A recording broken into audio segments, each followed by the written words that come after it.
Bonjour Alain Soral, que la paix soit sur vous. Je me permets de vous poser cette question. En ce moment, on voit Éric Zemmour un petit peu partout. On voit l'émergence, l'émergence est relative, mais de certains médias dits indépendants, notamment, je pense à Livre Noir, Thinkerview, qui se réclament d'une indépendance, qui se targuent d'inviter et de ne dépendre de personne et d'inviter un petit peu des infréquentables, mais je ne vous vois jamais, ni vous ni Dieudonné. Est-ce que vous pouvez nous faire un petit retour sur ce que vous pensez de ce genre de médias? Je vous souhaite une bonne continuation, amis Haut-Savoyards, et prenez soin de vous et que la paix soit sur vous. Au revoir. Oui, je crois que si on fréquente Égalité et Réconciliation, on comprend un peu ce qui se joue en ce moment. Là, on a parlé tout à l'heure de panne, là, on peut parler de page. Hein. Ce qu'il faut quand même comprendre pour relativiser tout ça, c'est que c'est un phénomène de jeunes. Hein. Les gens qui marchent derrière Zemmour en ce moment avec le Livre Noir, c'est des gamins de la bourgeoisie de droite qui, effectivement, comme la catégorie dont on parlait avant, là, des identitaires, ont été beaucoup humiliés par l'idéologie gauchiste, hein, qui est quand même dominante depuis 68 et qui est massive et grossière comme tout ce qui devient massif.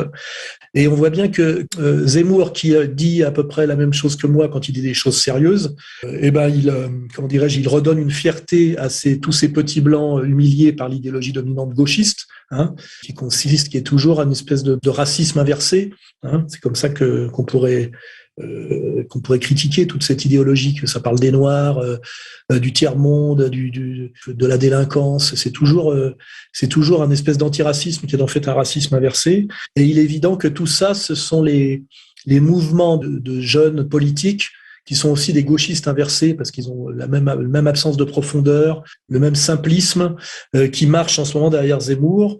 Et je pense qu'il faut pas trop rêver. Hein, si il y a un côté effet de surface et effet de mode. Hein. Je pense pas que Zemmour ait les moyens de dépasser, je dirais, les 15%, quoi, au niveau de sa résonance sur le peuple de France. Hein.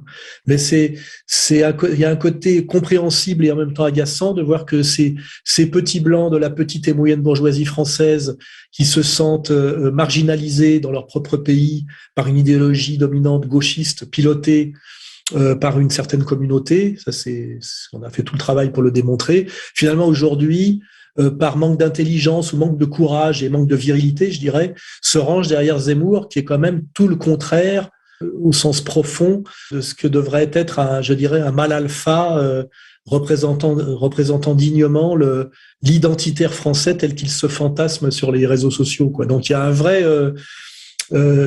vrai côté à la fois triste et comique de voir que cet appel au sursaut identitaire du petit blanc fier de son histoire européenne, finalement quand on voit le champion qui se sont choisis ou qu'on leur a imposé, on n'a pas quelqu'un qui ressemble à Éric Tabarly, au Grand Condé ou à Duguesclin. On a Éric Zemmour, c'est-à-dire un petit maghrébin de confession juive qui ressemble à Gargamel, hein, ça crève les yeux.